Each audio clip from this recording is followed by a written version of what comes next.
Hello and welcome to another bit of Dopey on YouTube. My name is Dave and I'm joined by producer Howie and YouTube phenom TikTok. I'm ruining my fucking intro expertise thing. TikToker, fucking Instagram maniac, the queen of all things online addiction recovery, Jessica Kent. That wasn't the best one. I apologize. The last one was really good. I'm going to steal it and put it somewhere. I'm going to use it for something. Please use it. Welcome back.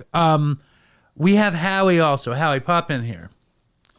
Howie has never smoked a joint, snorted coke, shot heroin, smoked PCP, ate acid, nothing. I think he drank a drink once.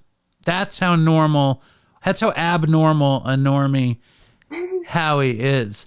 And Howie has 2 kids, and he's very interested in how addicts or how anyone prevents their kids from doing drugs or becoming drug addicts. But I think he's mostly interested in how people like you and I, who are horrible drug addicts in recovery, how we deal with it. But let me leave it to Howie for a second. Howie, welcome to the show. Welcome me to the show. Right. Yeah, I think you described it. I have a daughter who's getting ready to go to school. College. Right. Yes, not elementary school. And so you think about these things. Tell the story of going to look at Purchase. Oh, we went to look at Purchase. We liked Purchase. I looked up the reviews on Purchase, and every other comment was like, don't go here unless you want to get into heavy drugs and ruin your life. That was like every review. That was the first place I did heroin. I went to school at Purchase, and I did heroin. I mean, Not that there's anything wrong with Purchase. Except, I sold acid at Purchase. I didn't have a day where I didn't do drugs at Purchase. You have 2 kids. How old are your kids, Jess? They are 9 and 5. Okay. And do you have any concern about any potential genetic link? I do not. And for me, I'm really different about it in my approach, I think, just from what I've seen from other people. I believe in gentle parenting. I believe in transparency and being open and honest with your kids. It's one of the most important things that we can do. I think a lot of parents want to shelter their kids, and they don't want their kids to know about things in the world like drugs, or maybe it's uncomfortable to talk about sex, or whatever the case may be. I think it's really important that we talk to our kids about these things. So my kids know that I went to jail. Micah and Riley, they both know. Micah knows that she was born while I was in prison. She knows that I took things that made me sick, and that my brain sometimes, doesn't give me any happy stuff. It makes me, I get sad. Micah's a little bit older, so I can use different words.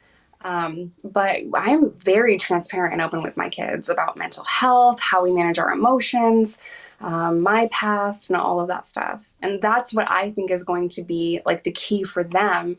I'm raising real people that are going out into the world, real human beings.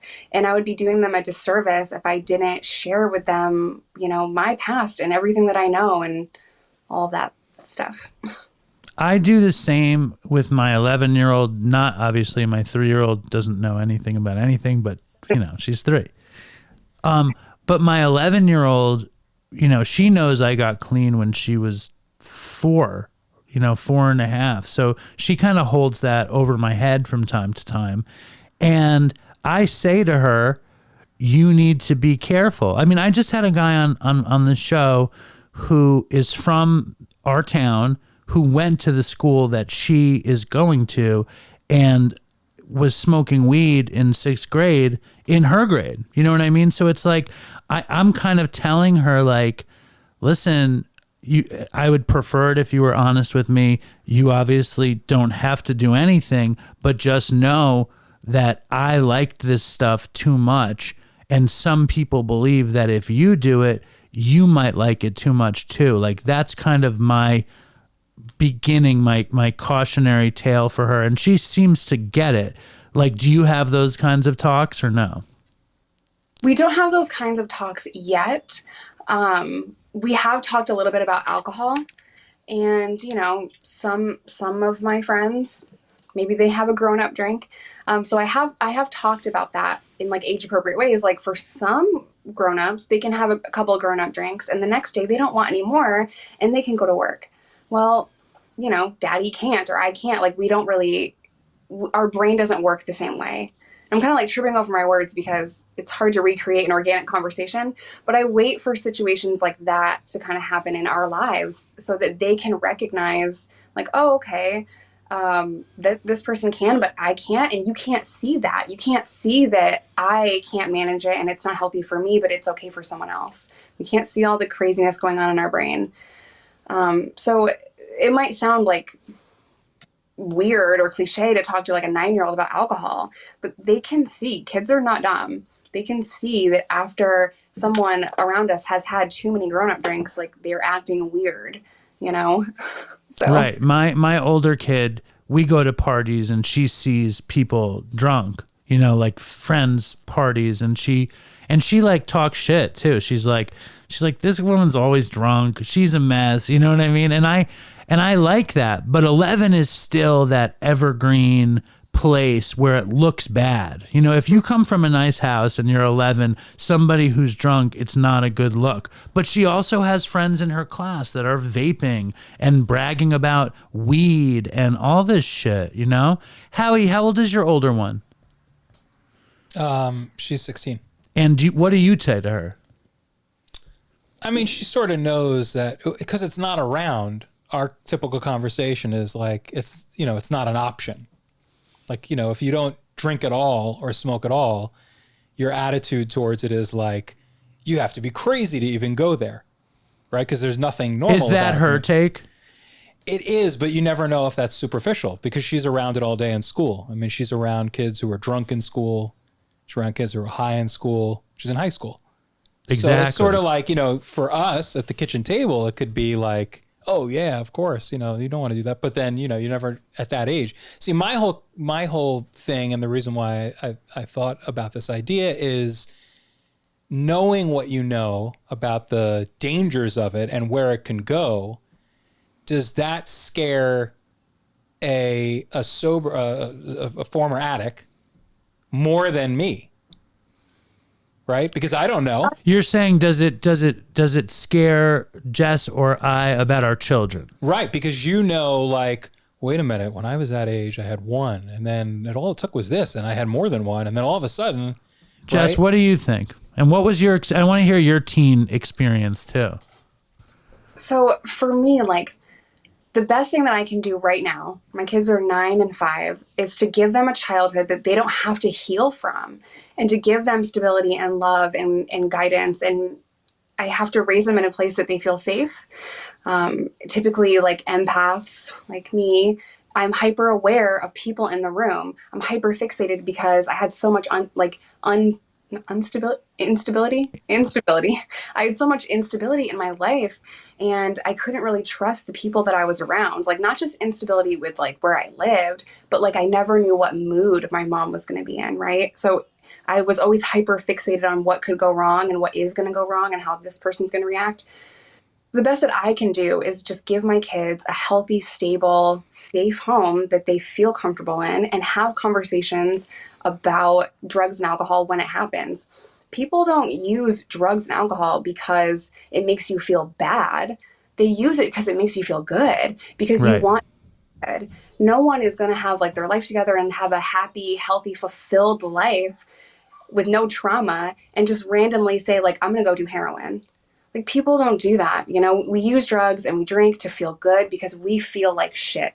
So the best thing that you can do if your kid is like, you know, maybe they're like a young teen or even late teens, if you're starting to see that they are not happy, like they've lost interest in things, if you start to see their mental health get bad, get them help and talk about it.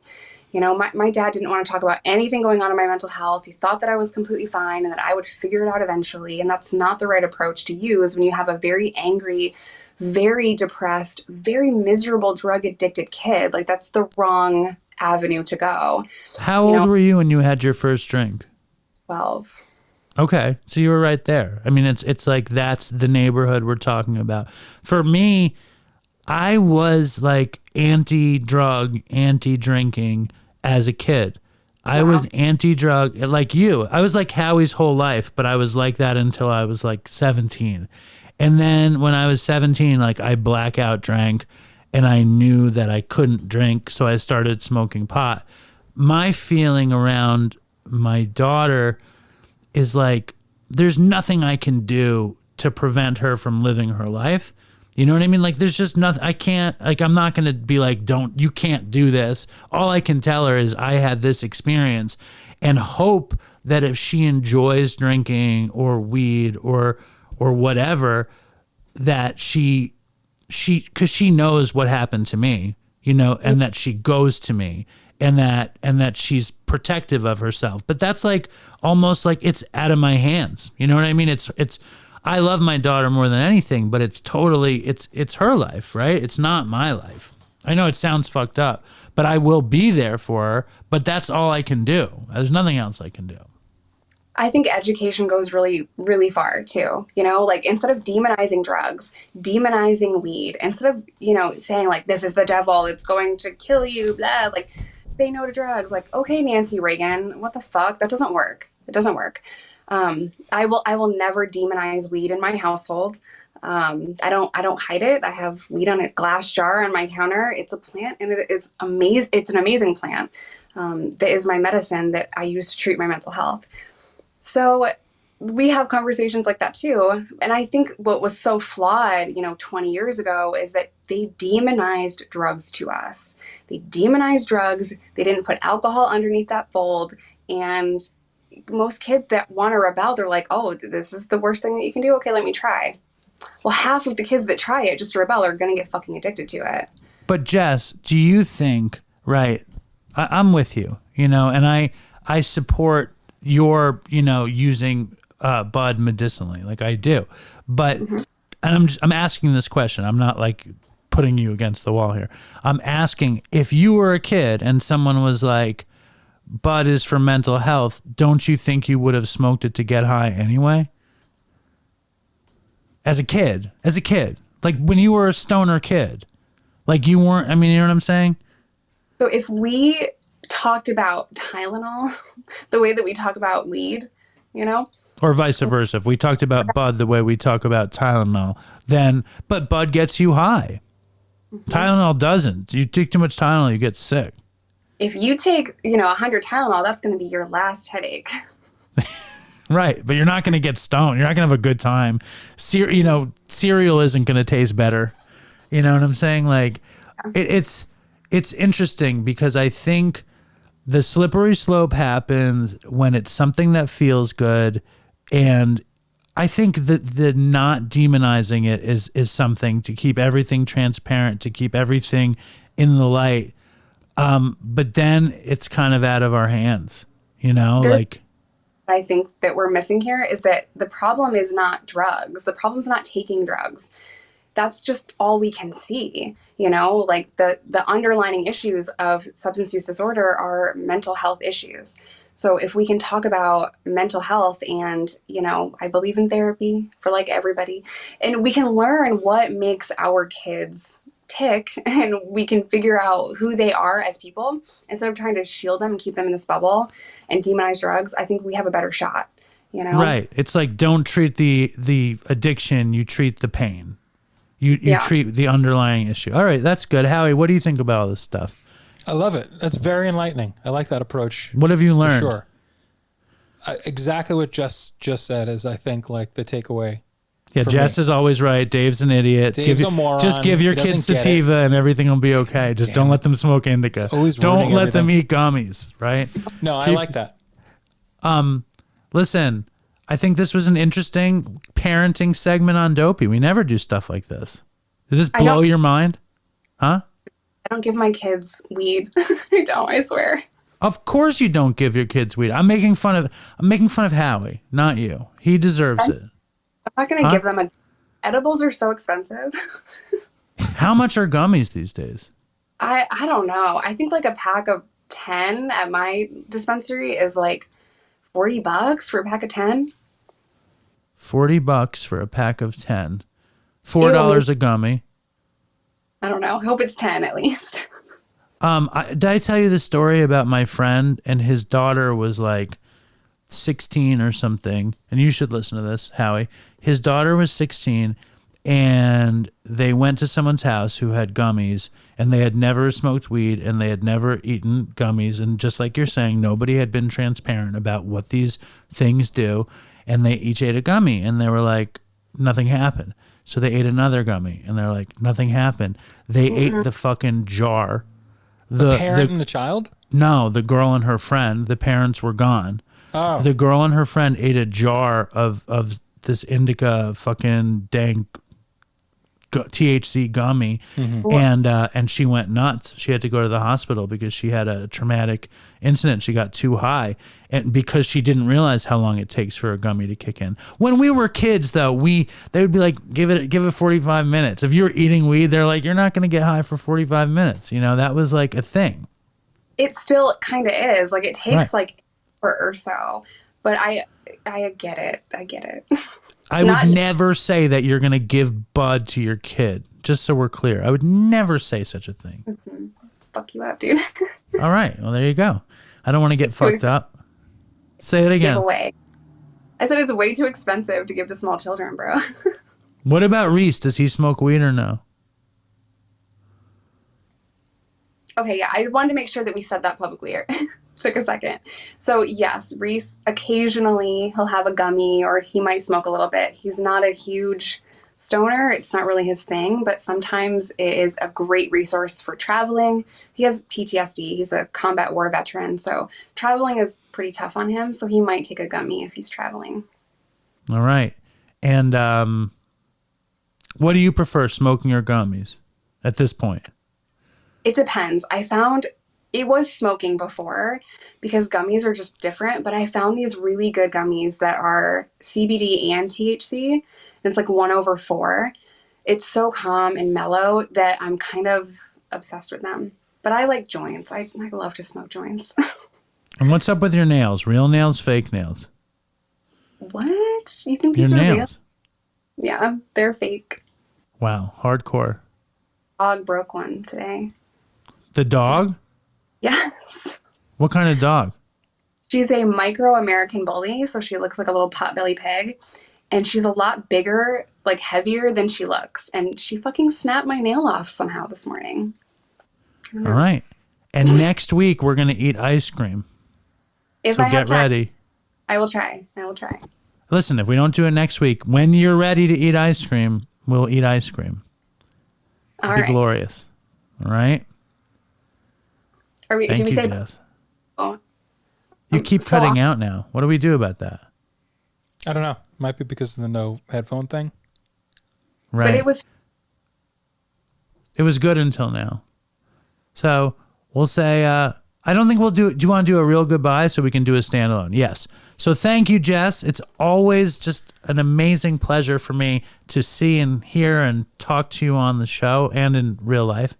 And your parenting take is very, very helpful. I think you helped a lot of people. Yes. Well, might fuck them up eventually. So.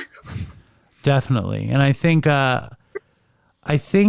it's weird to be a drug addict, right? I think you're better at this than me, at offering guidance. Like, I tend to not offer guidance, but I appreciate you and I appreciate Howie on trying to make us of service to somebody. That's nice. It's a nice change of pace. There you go. So stay strong, Dopey Nation, and fucking toodles for Chris. Dopey, I'm face down on the floor. Dopey, please sir, can I have some more?